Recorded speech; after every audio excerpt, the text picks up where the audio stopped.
I had never felt so low as that night where I was kneeling in the hotel with my skin stick. Kneeling on the floor in front of my sheets, trying desperately to get out the blood. You see, my throat was still burning from throwing up. My legs were still bleeding because the razor that I pried apart with my tweezers was still lying on the floor. I had never hated myself so much. And you know, sitting there desperately trying to get the blood out because I was so ashamed somebody else might find out and didn't really care what I had done to myself, I didn't know what to do. In that moment, I was the lowest I ever been, and I was there because of my care practitioners. When I was 14, I went into my doctor's office. I was changing schools and I was going in for just a regular appointment. You know, you had to get your physical done, check off the shots, do all those things, and I was a big girl, so my mom didn't come in with me. And when I sat in front of him and we went over my growth charts, he looked at me, a 14-year-old, going through puberty, always has been kind of off, pretty lanky, pretty tall, athletic, and said, you know, Ashley, your growth chart's trending towards the upper end of normal. And then he started asking the questions I would never forget. He looked at me and said, so, how much dessert do you eat? I told, well, you know, I eat dessert every night and my family does that. Oh, okay, well, how much bread do you eat? Well, my family has bread and butter with dinner. You know, I was starting to get kind of nervous here. And he said, so how much milk do you drink? I said, well, I have like 2 or 3 glasses a day. I was super proud of that one, you know. And he kind of just looked at me with this disdain. And he said, okay, well, maybe we should try to cut back on some of that. And I said, okay. But, you know, I was a perfectionist. I was great at biology. I was like, well, we got to live as long as we can. We got to do it. So I'll just be perfect. I can just be perfect. So I came into that office, regular 14-year-old girl, and I left with something that would plague me for years to come. I left with my first eating disorder. Orthorexia is pretty hard because, you know, you're not eating to lose weight, you're eating to be healthy. But it's also pretty hard because when it's 3 o'clock and you're starving and you're eating broccoli with sriracha because it's a healthy thing to do and everybody else is saying, wow, I wish I could be you, you don't really know what to say. I struggled with this the entire time I was in high school. I didn't have any friends.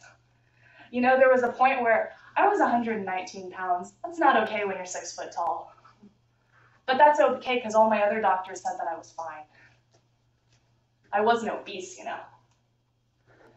I didn't actually get any help, any real help, until after my first year of college. I had a dietitian, I had a therapist, but you know, that's not enough when you've had something killing yourself and in your mind for 4 years. So when I finally got done with my first semester, when finally it was so much that I started binging and purging because I was so hungry and my body was eating at itself that I had to get something in. When you're binging and purging 3 times a day, you feel like shit. And eventually, you don't know what to do anymore. So when I went home and my parents were yelling and I was crying, I said I needed more help. And I went into an intensive outpatient unit. I went there 3 hours a day. It was pretty good for a few months just to tide over the family rubble. And there I met 2 people that started to change my life. The first one was Jen. She was my dietitian. She was awesome. The first time we sat down together, she said something that I would never forget. She looked at me and said, Ashley, I just want you to know why I do this job. I could not be in a profession where there was no hope. I couldn't handle it. The only reason I am a dietitian that works with eating disorders is because I know there is hope and I know there is help and I know that you can get through this if you really work at it. She knew this, and she instilled that in me. You know, it was pretty neat starting to use my bio nerd to help me out because I was so terrified of eating anything. And she would sit and we'd be in dietetics and she'd be like, well, you know, you need fat for your myelin sheaths. If you don't eat fat, you can't think. I actually knew somebody who hadn't eaten enough fat and she actually wasn't even thinking straight. She was so malnourished. You know, you actually need to eat carbohydrates because the only thing that can pass through your blood-brain barrier to feed your brain is glucose. And if you're starving yourself and not eating that, then your brain's gonna stop working. Well, okay, I can buy that. I can do that. And so we'd start to dork out with each other and I started to feel a little better. Behaviors weren't going down, but at least I was getting on board with this recovery thing. Then I met my next person. She was Beth. Beth was my therapist there. She was awesome. She lit up the room. She made everyone feel safe. And one day we were in group therapy. I actually don't even know what we were talking about, but I looked at her and said, oh my gosh, I think I know what I want to do. I got so inspired. But by the time I got to my car that evening, by the time I walked outside in the dark back to the parking lot in front of the grocery store, I started to cry. Because I realized that the only thing I wanted to do with my life was help people who were going through the shit that I was going through. And the only thing in my way was the same thing that I wanted to get people through. It was too hard for me to get better.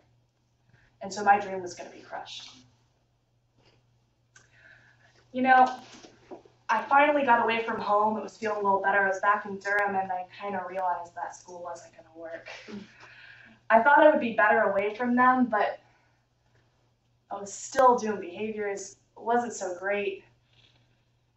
And so I called up the residential center I was talking to before. They had a program nearby, and I said, hey, you know, we're talking about doing IOP or PHP, you know, different levels of programming. I kind of need to be in res. She said, okay. And a month later, I walked into those doors. I walked into Carolina House for the first time. It's kind of a bad day to walk in. Not gonna lie, I walked in and didn't know what to think because outside I could hear who would soon become my roommate and good friend screaming at the top of her lungs into the woods.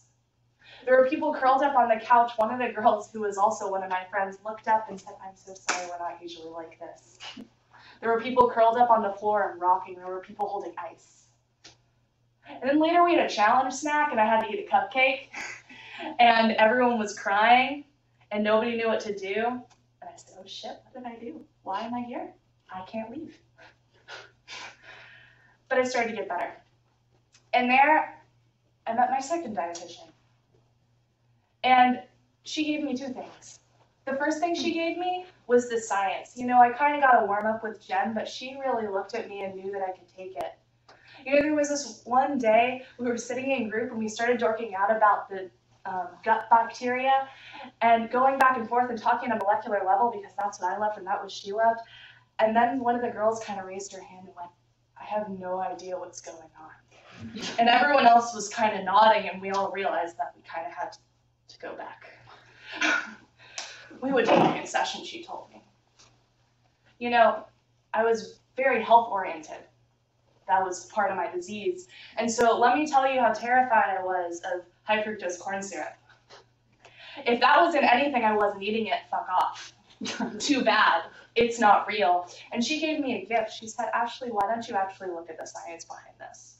Like, okay, yes, it's processed, but you know that you digest it the same way you digest honey? You know that technically it's fructose? You know, technically it's a molecular dimer?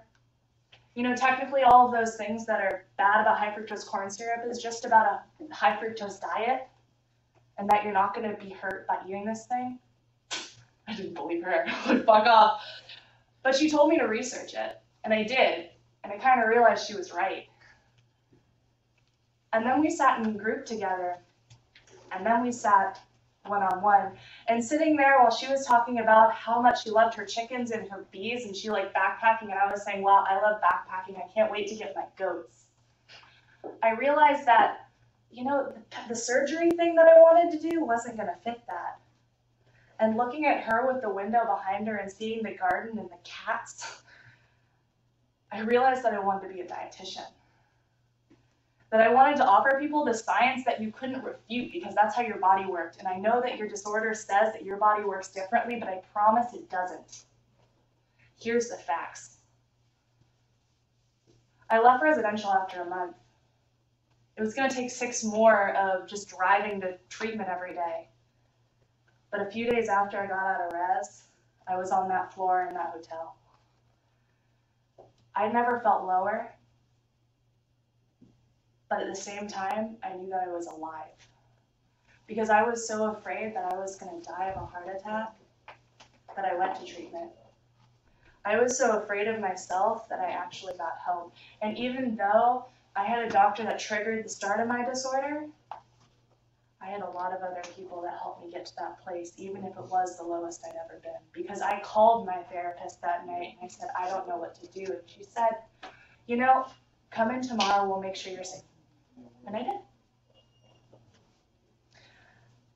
It's been a long journey, not gonna lie. I took a year and a half off of school and struggled a lot, but you know, in a few months, I'm actually gonna be a TA. These are the people who kind of shepherd the patients around. I'm gonna be one of those people, the person you look up to who encourages you to eat your food because you're so scared, who encourages you to maybe take a bite even though you have a feeding tube and you don't even have to eat it if you don't want to. I get to be that. But I'm even more excited because I get to be a dietitian. And I get the joy of being yelled at every day for the rest of my life. Thank you.